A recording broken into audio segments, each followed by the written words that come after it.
Hello and welcome. I'm so glad you're here.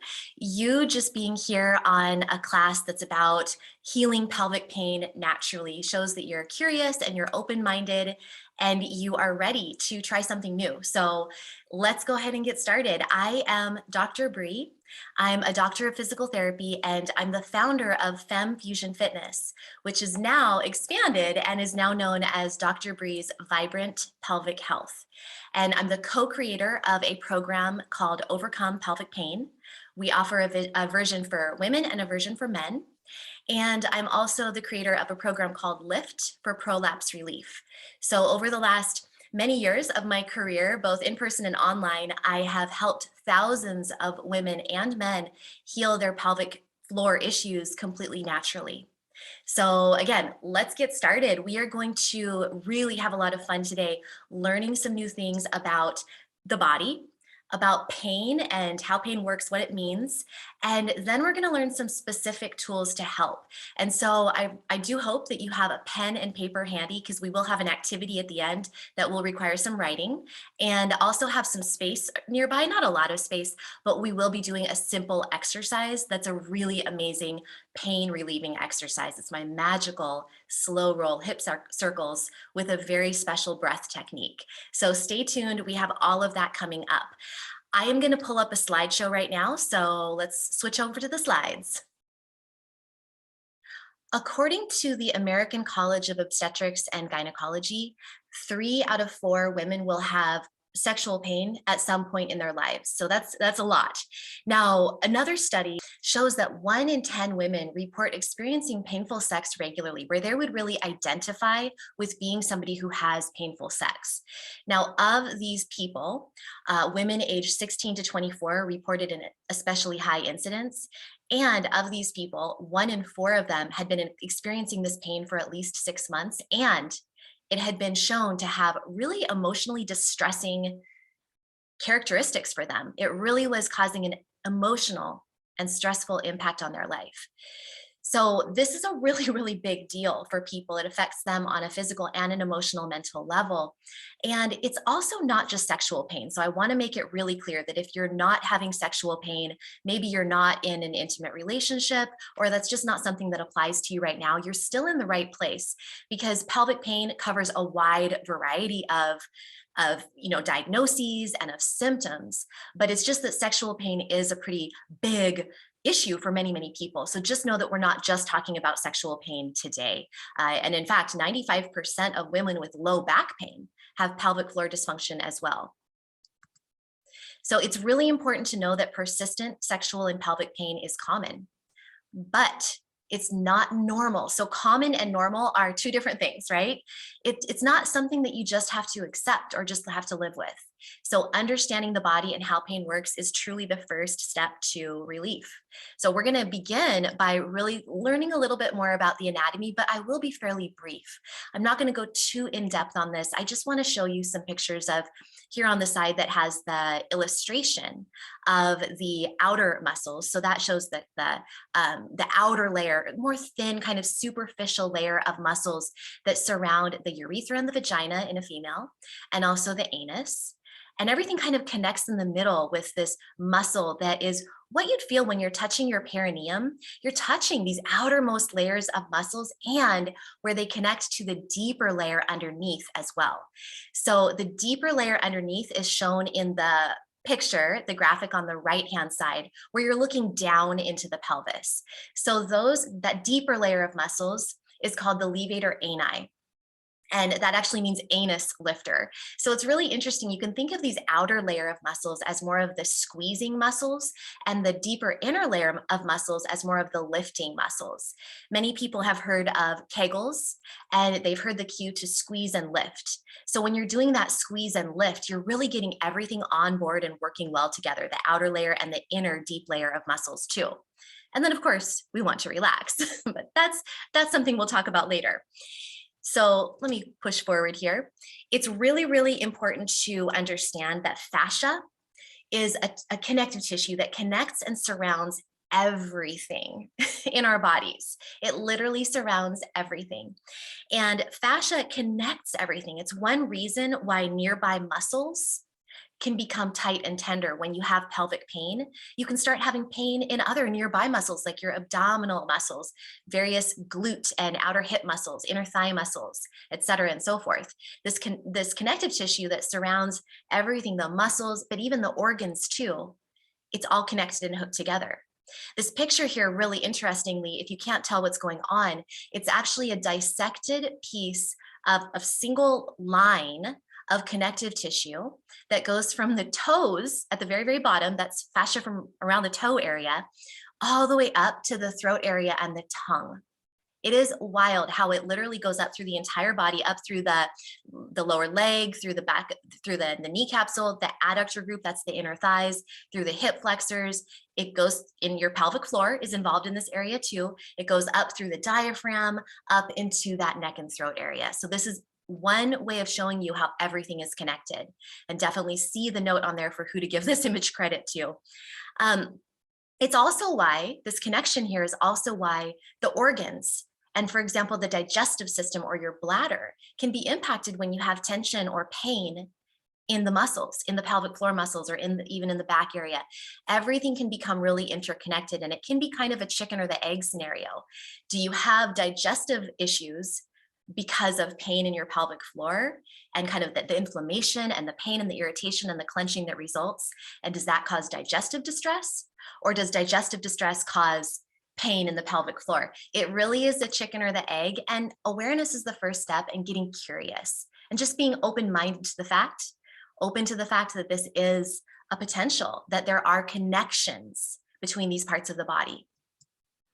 So speaking of connections, I wanted to briefly touch on the jaw pelvic floor connection. This is fascinating. And a lot of my clients have noticed that they have jaw tension or grinding or pain in their jaw area, and they have pelvic floor tension. Well, interestingly, they're very connected. And part of it is due to that fascial connection. Part of it is due to embryological development. And part of it is just where we naturally, automatically, and reflexively hold tension in our bodies. And I'm going to talk about that in a second, but basically two areas that really quickly grab onto tension, emotional stress and tension, reflects in our bodies. And areas where we hold onto that tension is our jaw, shoulder, neck area. It often gives us stress headaches or tension headaches. And the other area is our pelvic floor. So just know that if you work on relaxing the pelvic floor and releasing excess tension, sometimes that can help your jaw as well. And one treatment strategy for your pelvic floor can sometimes be releasing jaw tension. So again, it's kind of vice versa. They can really be connected and impact one another. So the main point here is that we are not just a bunch of individual floating body parts. Everything is connected. When we're dealing with the pelvic floor, we have to look above and below the pelvic floor. It's all integrated. And of course, the mind comes into this too. So it's not just about, tissues in the body that are connected, but it's also the mind-body connection. We're going to get into that. So as I alluded to already, it's kind of a chicken or the egg scenario in so much of this. But the question that I get a lot is, do tight pelvic floor muscles cause chronic pelvic pain syndrome? Do tight muscles cause pelvic pain? Well, yes, they can. When we get into chronic brace mode, chronic clenching and tightness for a number of factors, could be related to posture, could be related to stress, could be related to ways that you move your body. It could be due to all sorts of things. That can cause pain, absolutely. But then pain causes more tension. So it's definitely a cycle, and tension is your body's unconscious, automatic, and reflexive response to emotional stress. I'm going to say that one more time. It's really important for you to understand this, is that tension is your body's unconscious, automatic, and reflexive response to emotional stress. So when you feel emotional stress, parts of your body tense up, and certain parts tense up more than others. And the pelvic floor happens to be one of those areas. And it's also what your body does. Tension is what your body does to brace against or protect you from pain. And so when you have the emotional stress of having a pain condition in your pelvis, and when you just have pain, that causes more tension. So it's very much a cycle.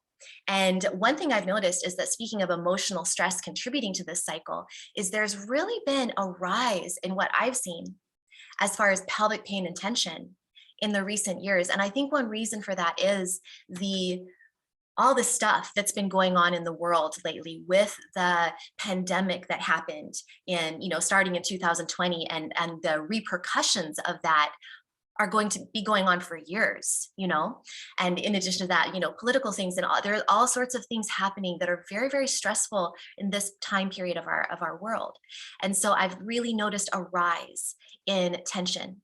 And in the next slide, I'll explain a little bit more why that is. It's really important to know that the pelvic floor muscles are muscles of emotion. They can't keep secrets, and they're basically a gauge for what's going on between your ears. In other words, what's going on in your mind. So this is a really fascinating study that I love sharing about, and the citation and the reference is in fine print down below, so you can zoom in on that if you'd like.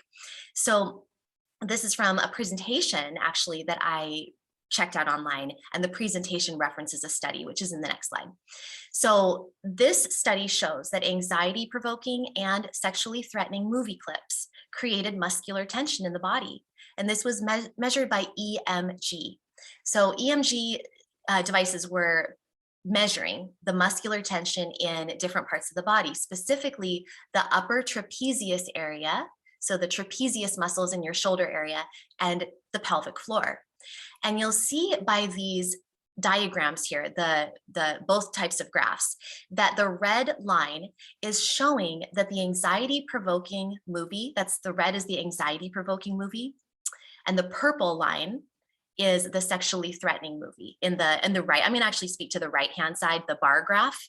So the anxiety provoking movie shows a massive increase in EMG activity in the pelvic floor, even more so than in the trapezius muscles. The sexually threatening movie shows an increase in activation in both muscle groups, the pelvic floor and the trapezius muscles. But I really think it's interesting and fascinating to look at that anxiety provoking movie and the effect it has on the pelvic floor. The fact that it provokes activity in this part of the body even more than the upper trap muscles. And we always think of, oh, I'm anxious, and so my shoulders are tense, and I have knots in my shoulders, and I need to go get a massage because I'm stressed out. Well, isn't it interesting to see this in graphical representation of actually your pelvic floor may be impacted even more by anxiety than your shoulders? But we don't ever think about our pelvic floor because it's kind of hidden out of sight. So the line graph on the left-hand side shows a very similar thing. The red line is the anxiety provoking movie, and you can see how, quickly that activation occurs when there's the anxiety provoking movie is being watched. So it's really important to understand that basically this increase in muscle activity, it's involuntary. It's not voluntary. It's not something you're really even aware of. And it's part of a general defense mechanism that occurs during exposure to threatening situations. So my takeaway from this whole study is that we experience these threatening, various threatening and anxiety provoking situations every day. It's not just when we're, experiencing something very, very extreme, just at a low level. We experience this every day. So involuntary muscle tension in the postural muscles, like the shoulder muscles and the pelvic floor muscles, they impact us, whether we're aware of it or not. So the key here, the takeaway, is that we create tension in our tissues by the thoughts we think, or even the thoughts that we're unconscious of, the thoughts that we unconsciously think, thoughts that we're not even aware of, that we don't even know they're coming through. So this is one reason why it's important. This is a cute little graphic from @WorryLines.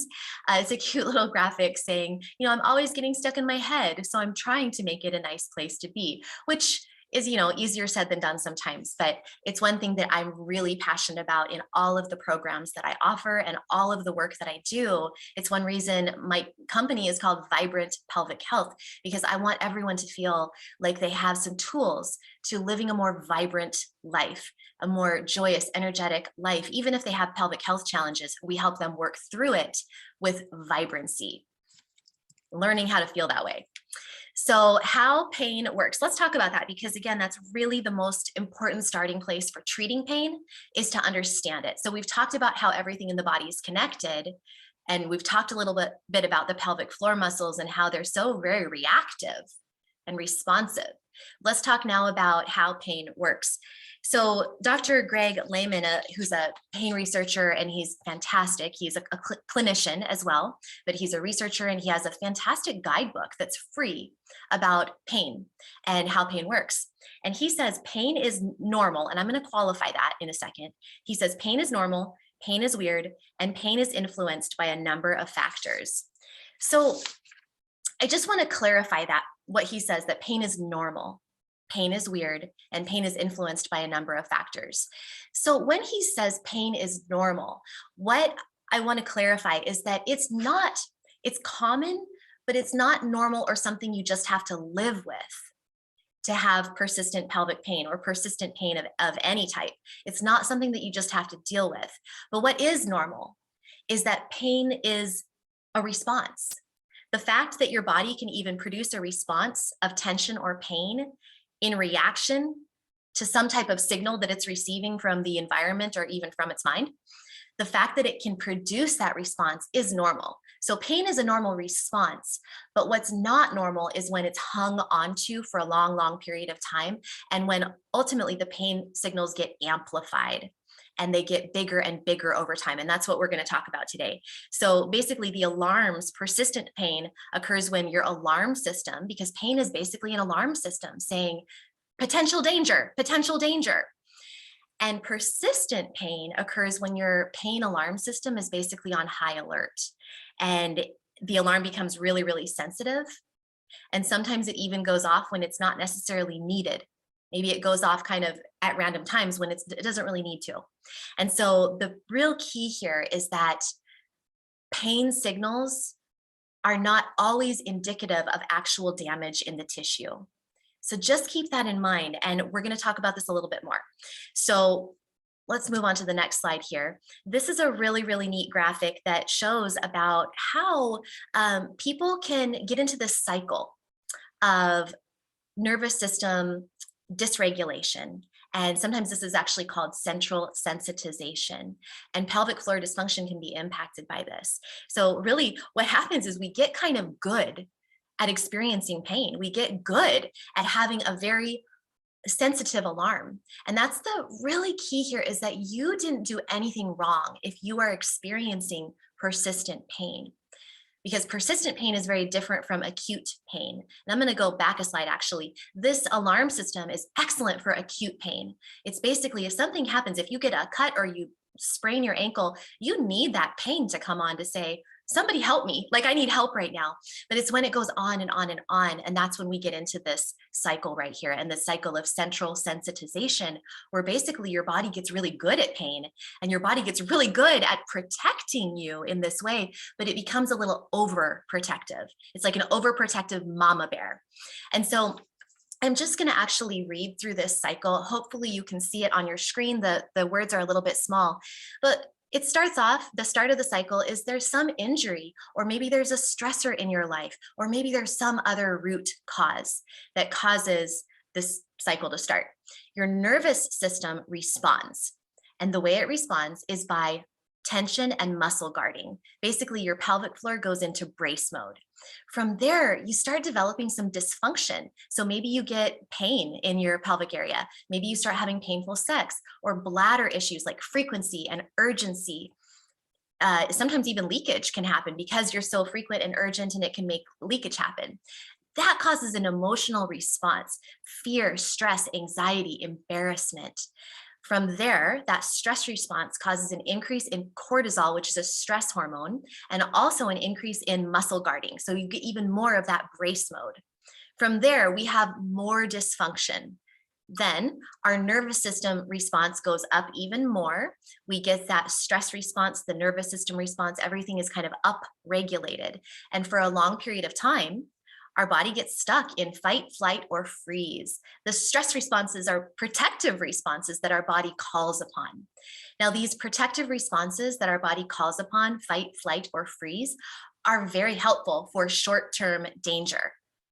But when they're stuck for long periods of time and we habituate to them, that's when it can cause issues. So when your nervous system is on high alert and all responses, they basically become more easily activated over time. The alarm system gets more and more sensitive.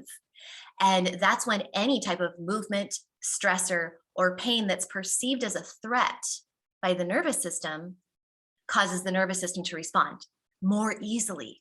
And that triggers, again, the cycle continues. More tension and muscle guarding, more dysfunction, more of an emotional response, more muscle guarding, more dysfunction, higher stress response, more fight, flight, or freeze, more easily activated again. So you can see how that happens, that central sensitization.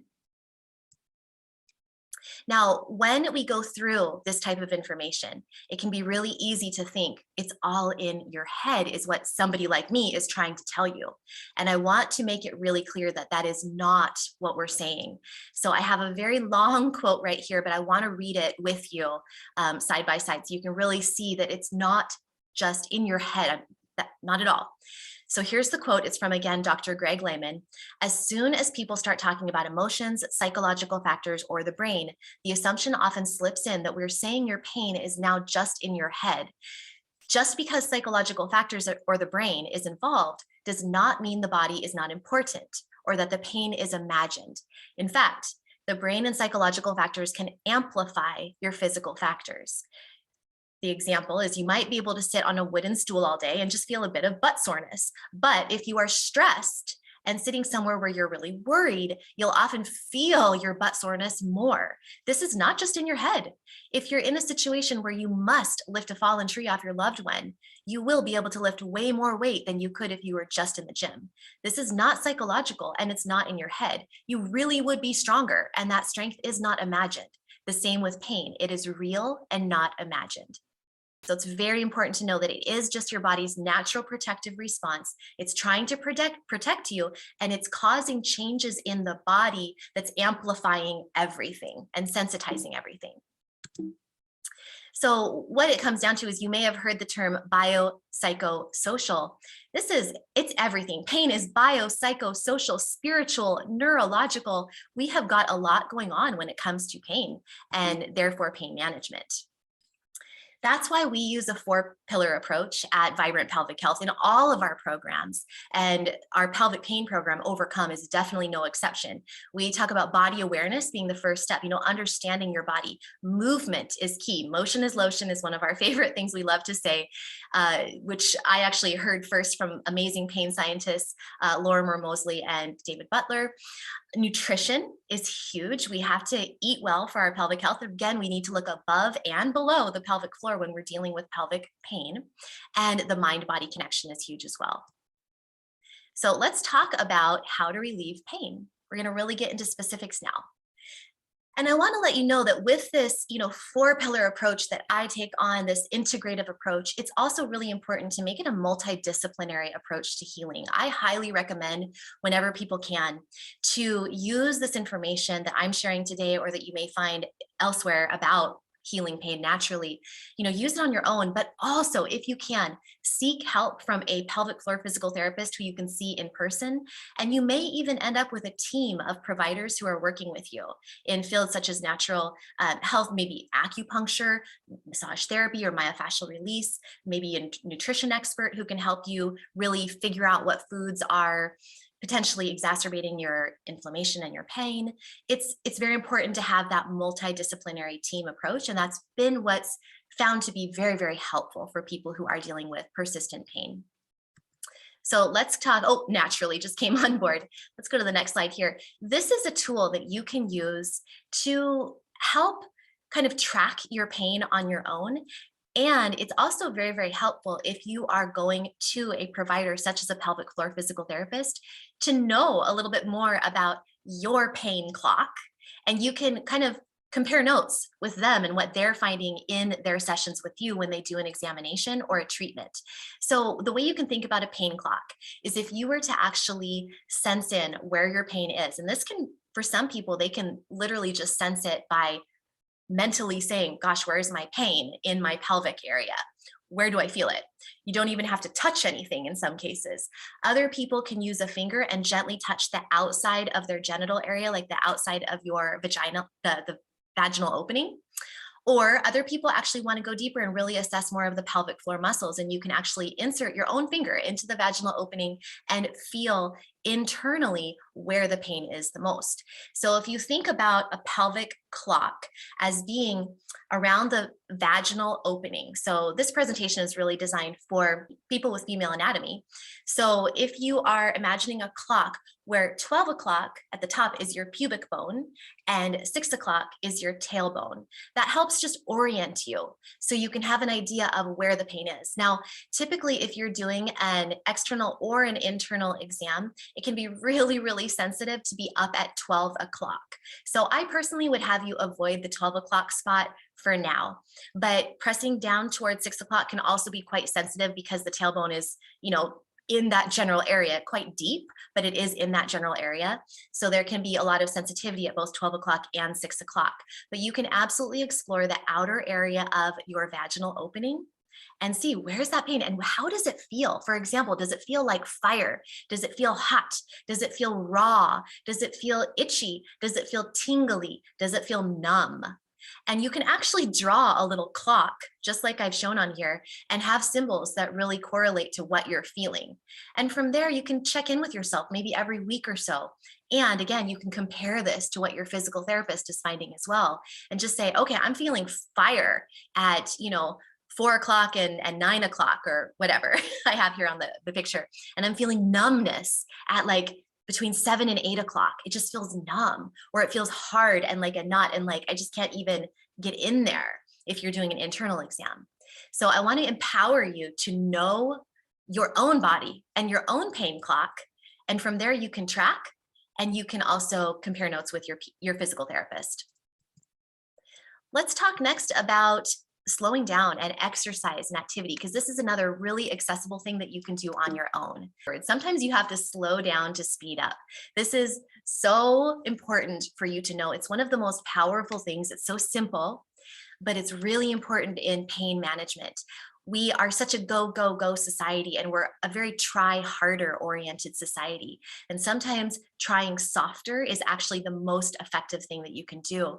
I would really encourage you, if you are experiencing pelvic pain or excessive tension in the pelvic area or painful sex, this is really not the time to be doing a bunch of Kegel exercises. So if you're doing a bunch of squeeze and lift Kegel exercises, you're going to want to stop those for now. They're not even necessarily the best exercise. There's lots of exercises that are even more effective than just Kegels, but they have their place for some people. But for now, please don't do them. It used to be that we used to treat almost everybody with Kegels, whether they had pain or bladder leakage or prolapse or painful sex or whatever. We said, do Kegels, but we're learning over time that that's just not the right place to go, especially for people who have pain and are often excessively tight. The last thing we want to do is tighten you up more. So what we want to really focus on, the first step in dealing with the pain, is actually to bring safety into your system, to bring safety into your nervous system. Gentle movement and breathing is a great place to start as well. So we're going to talk about that. I just want to show you what's on the slide here is we have a diagram of the vagus nerve, which is a very, very long nerve that goes from the brain all the way down to the lower parts of the body, the digestive system. It activates the heart. It goes through the diaphragm, the respiratory diaphragm, down into your digestive organs. And some sources say that it actually goes down to your cervix as well in females. So it's a very, very long nerve that we want actually to activate this nerve through things such as cues of safety. There's lots of cues of safety. That's a whole nother training. But one cue that we're going to talk about specifically today is breathing. Breathing can essentially stimulate the vagus nerve and activate the calming response. It makes our body feel safe and able to rest, digest, and heal. So the next quote on the slide is very, very important. The vagus nerve is part of the nervous system. And it's very true that you can only heal to the level of the health of your nervous system. So one very simple exercise that we can actually do right now, and I hope you'll join me for it, is called 4-7-8 breathing. So breath Practices such as 4-7-8 breathing is a really easy way to interrupt the pain tension cycle that I showed you a few slides back, that big cycle that I talked you through. Breath can help interrupt that cycle. And it helps you get out of your head and into your body. It helps calm you down by stimulation of that vagus nerve. And this 4-7-8 breath, which kind of is like it sounds a bit like an ocean. It's very lovely. You're actually going to begin with an exhale through your mouth, like a whoosh. Like that. I love thinking about exhaling anything that no longer serves me, exhaling out anything that I don't need anymore. And I'm talking emotionally, any tension, any stress, just exhale it out. So you can start just with that through your mouth, a whoosh through your mouth. And this 4-7-8 breathing I'm going to describe produces a pleasant, altered state of consciousness. And it is a practice. It's something that you must do at least twice a day. So the cool thing is it's very quick. And the absolute max of what you want to do when you're just starting with this is 8 rounds of the 4-7-8 breaths that I'm about to share with you. We're just going to start with 4 breath cycles, and it lowers heart rate, it lowers blood pressure, it improves digestion, it improves sleep, it stimulates the vagus nerve, which we just talked about, and it unites the mind and body. And this is the most effective anti-anxiety technique that integrative medicine Dr. Andrew Weil has found. And I've been a follower of Dr. Weil for a long time. He is a very well-established professional who has a lot of interesting integrative and holistic approaches. I follow all sorts of healthcare providers online who are more holistic, more integrative, a little more, out there in some regards. And then I also follow people who are more traditional and more kind of Western allopathic medicine oriented too. And it's important to have that balance between both. Dr. Weil is fantastic, and he really promotes the 4-7-8 breathing. And I can tell you that it works. So here's what we do. We start with the whoosh out through the mouth, and then you're going to inhale through the nose for 4 counts, hold for 7 counts, and then exhale again through the mouth for 8 counts. So if you want to exhale through your nose, because maybe you're uncomfortable exhaling through your mouth, you can. But I've found personally that exhaling through the mouth helps me regulate the exhalation more easily. So let's go ahead and try it together. I'll count you through it. So we begin with the exhale through the mouth. Exhale anything that you no longer need. Now inhale through your nose for 4 counts. 4, 3, 2, 1. Hold it there for 1, 2, 3, 4, 5, 6, 7. Exhale through the mouth for 8, 7, 6, 5, 4, 3, 2, 1. Inhale through the nose for 4, 3, 2, 1. Hold it for 1, 2, 3, 4, 5, 6, 7. Exhale through the mouth for 8, 7, 6, 5, 4, 3, 2, 1. Again, inhale for 4, 3, 2, 1 through the nose. Hold it for 7, 6, 5, 4, 3, 2, 1. Exhale through the mouth for 8, 7, 6, 5, 4, 3, 2, 1. This one I'm going to do with you. Inhale. Hold. Exhale.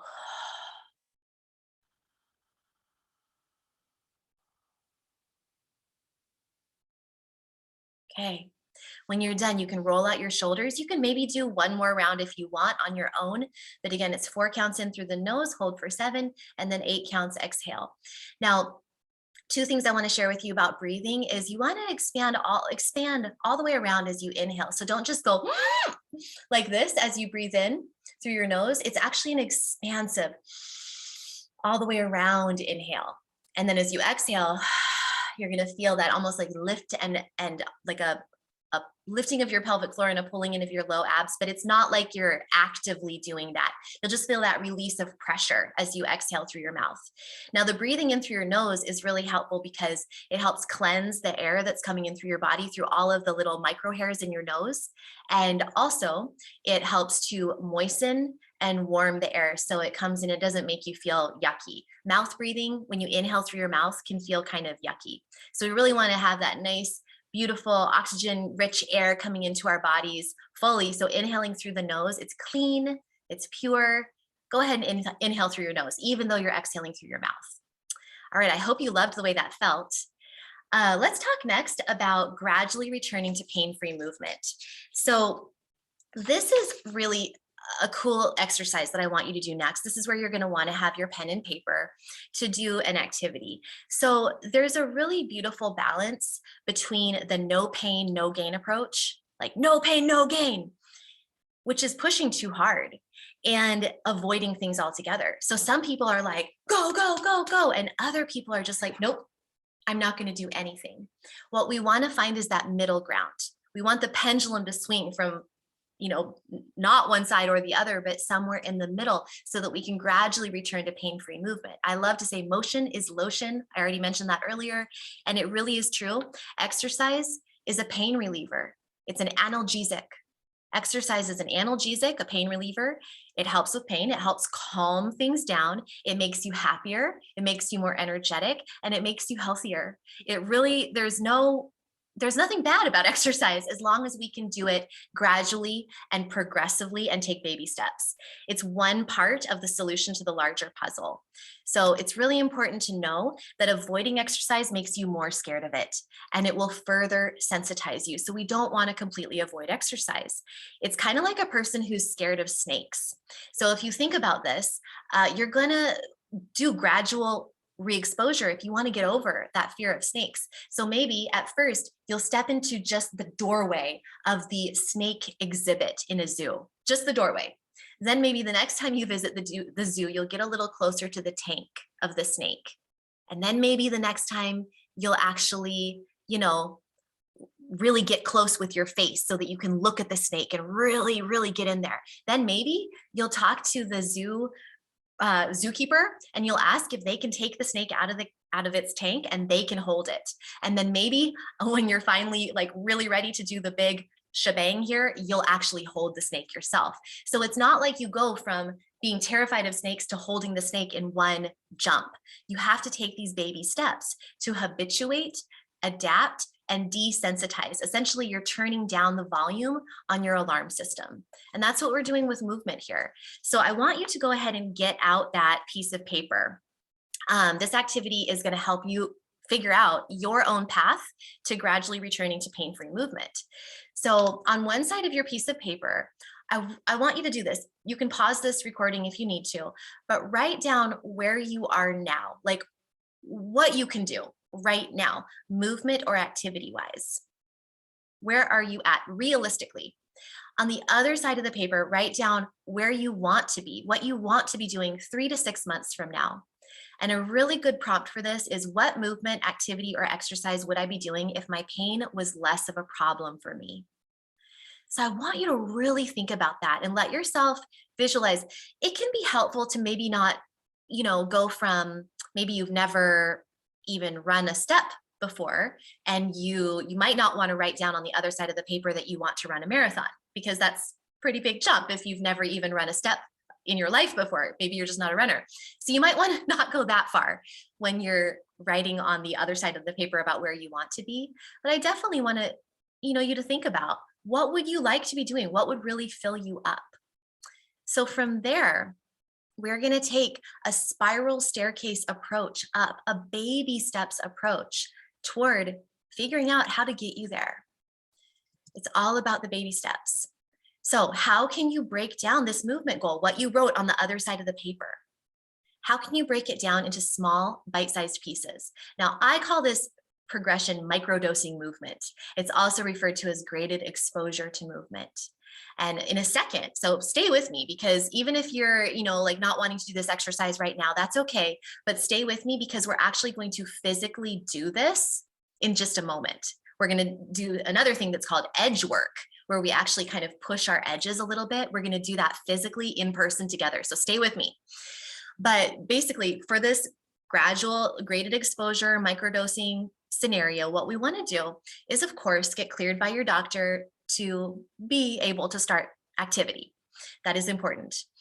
Then you're going to choose a very small, attainable, bite-sized baby step of your goal activity, something you think you can do today, something tiny. That's the important part. Whatever you think you should be able to do a little bit less than that. Like, essentially give yourself an easy win. That is so important, to be easy on yourself. Try softer. Give yourself that easy win so that you don't flare things up too much. So if you think, okay, my goal is to walk a mile in 3 months, you want to be able to walk a mile. So let's say you want to do a 5K. Let's do that. So you want to do a 5K. It's about 3 miles. So you want to do a 5K race in 3 to 6 months. There's a walking event that your friends all want to do, and you'd love to join them. So what you want to do is, instead of thinking, well, I probably could walk a mile today, I could probably do that. I probably should be able to do that. I used to be a walker, or I used to be a person who loved walking, all that. I should be able to go out and do a mile. Do less than that. So if you think you should be able to do a mile right now, I want you to do a half a mile or even a quarter of a mile. If you think you should, well, I'm new to fitness, new to working out, I should probably be able to walk like maybe 10 minutes with no flare of pain, maybe half a mile. Do less than that. Go out for 8 minutes, 6 minutes, 5 minutes even. That's a win, and it's a step in the right direction. And then from there, you can take baby steps to progress forward. So if you do experience a flare, you can back off, but don't stop altogether. And I love saying sometimes you have to take a step back in order to move forward. So remember, motion is lotion. And remember also, I'm sore, but I'm safe. The alarm system is really, really sensitive in people who have persistent pelvic pain. And so it'll usually notice any type of new movement, and the alarm system in your body will go, danger, danger, even if it's not actually dangerous to go out and walk 5 minutes. It'll still say danger, danger, because it's a perceived threat. And sometimes those threats aren't entirely accurate, and it will sensitize all of your tissues, and they really will feel pain. It'll be a flare. And so in that case, you can know, what, I'm sore, my muscles are sore, they're starting to wake up. I'm feeling a bit of a flare of pain. Maybe back off a tiny bit, but keep going, keep moving every day toward your goal. Even if you have to back off for a second, for a couple days, then gently, tiny baby steps forward. Keep going, because you're sore, but you're safe. So some tips for this. Again, I gave you an example of walking for 5 minutes. You could even do just a minute or two of squats or stairs every couple of hours. That's another way to approach this. If you want to go back to kayaking, you could bring a paddle into your living room, and you could bring do some strokes in the air, maybe while you're just sitting on a chair with back support, something like that, where you're just very gradually easing back into it. The key is, don't fear movement. Very rarely is anything off limits. It just needs to be broken down into small components and progressed more slowly and more gradually than you'd think, or frankly, than you'd want. Most people are like, I don't want to do this, but it's the way to lasting change. So let's do this experientially. It's so much more fun to actually stand up and do this together. This is a gradual, graded exposure approach to movement, and we're going to go ahead and do that right now. So what I want you to know is, no, we're not going to do this beautiful ballet pose that's shown in the picture here. We are going to do a rhythmic motion. So rhythmic motions, like even rocking and swaying and circling, and walking too. So rocking with an R, and also walking is a rhythmic motion too. All of these are very calming to the nervous system. And we talked earlier about how healing really requires calm in the nervous system, bringing down the tension in the body, bringing down the alarm systems of activation in the entire mind and body complex. And so rhythmic things like rocking, walking, circling, swaying, those are all very calming. And of course, breathing is very calming too. So that's why we are doing this rhythmic breath and movement technique for pain relief. And again, this is considered edge work. Now, what we're doing is we're poking into the discomfort. And what I'm going to show you is two ways to do it. So hopefully you can see me in the very small picture here in the corner. You can stay seated and you can just do trunk circles where you're sitting on a chair and you're circling your upper body around. And what you're going to want to do is 4 times in one direction and then 4 times in the other direction. So you're even. But I want to make sure that you're doing it slowly and that you're breathing with it. So you don't have to do that for the 4-7-8 breath pattern. I want you to just inhale and exhale whenever your body wants to. So just go with your body's natural rhythm. But it is helpful for many people to inhale through the nose and exhale through the mouth. So it could look like this.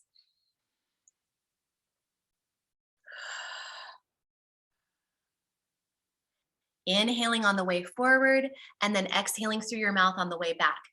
But if that doesn't feel good to you, then do it another way.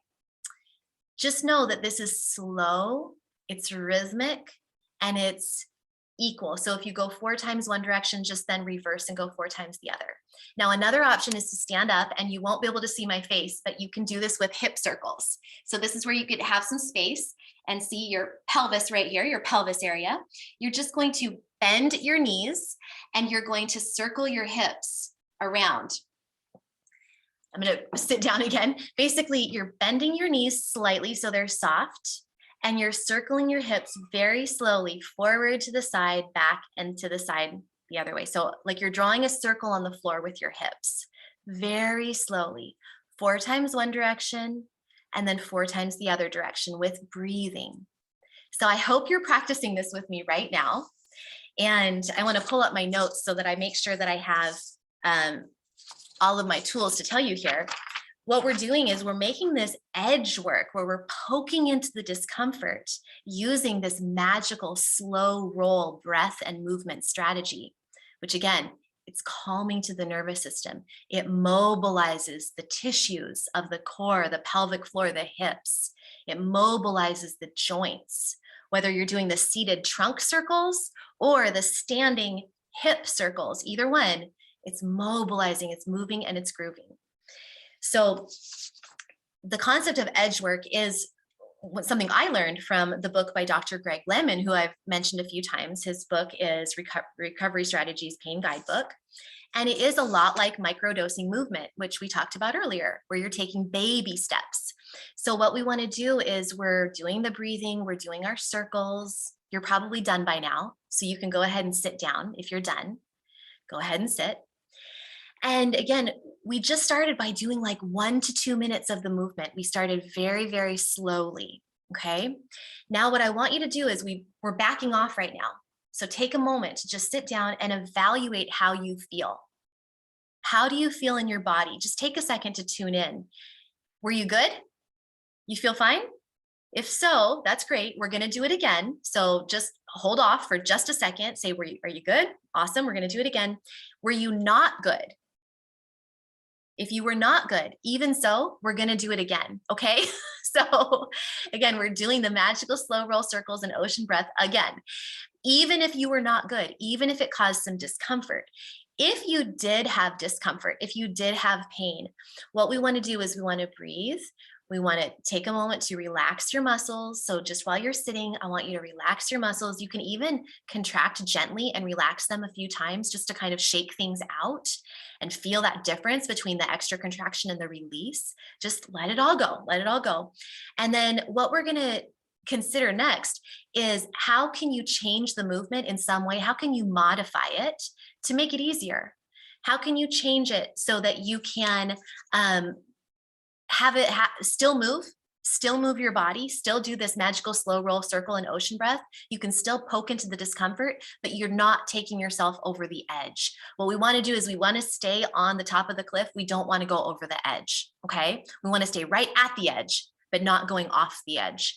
So, for example, if it hurts to stand, if you did some hip circles standing up, try sitting down, try doing the trunk circles instead.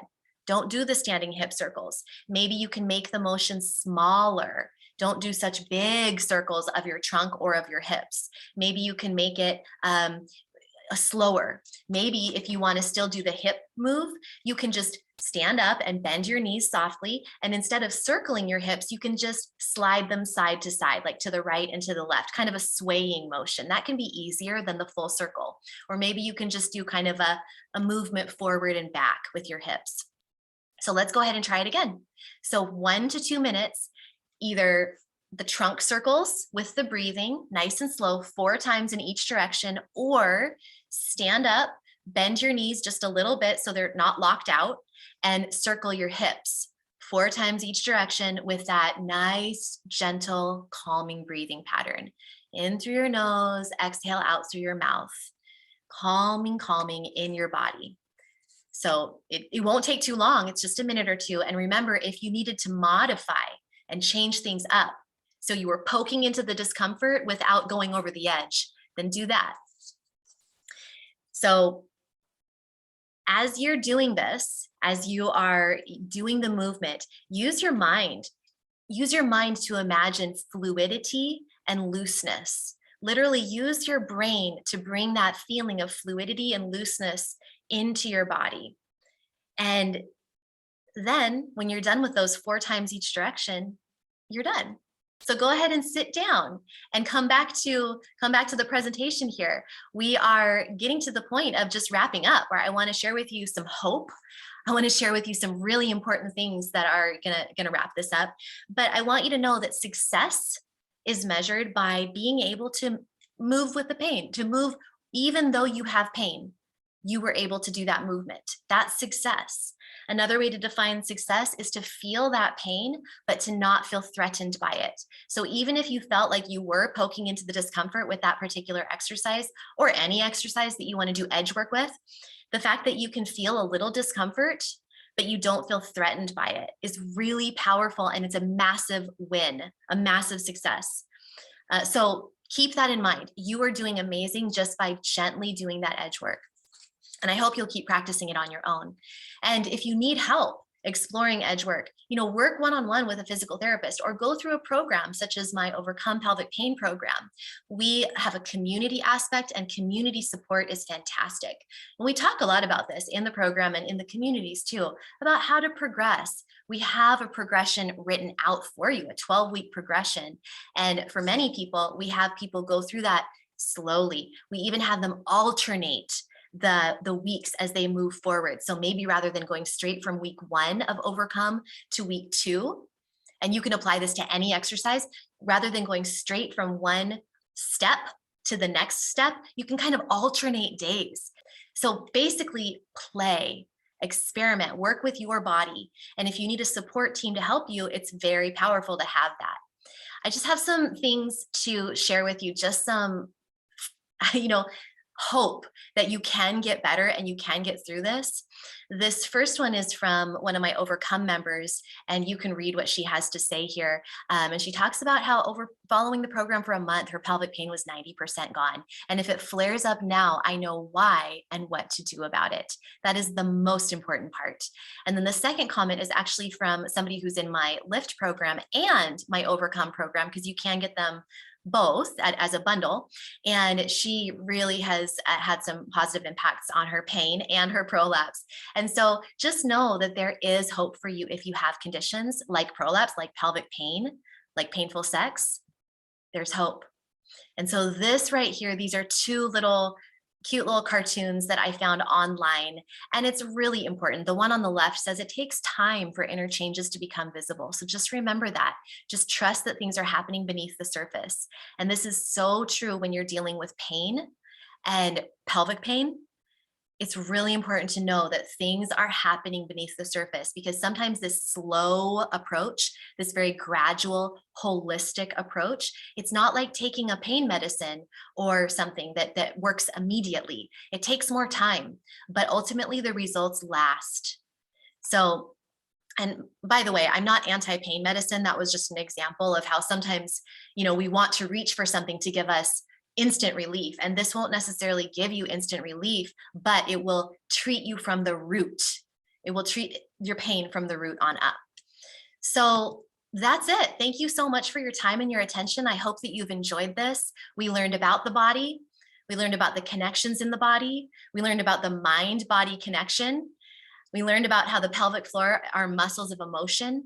We learned about how pain works and the sensitive alarm system that can develop. We learned about the pain tension cycle and central sensitization.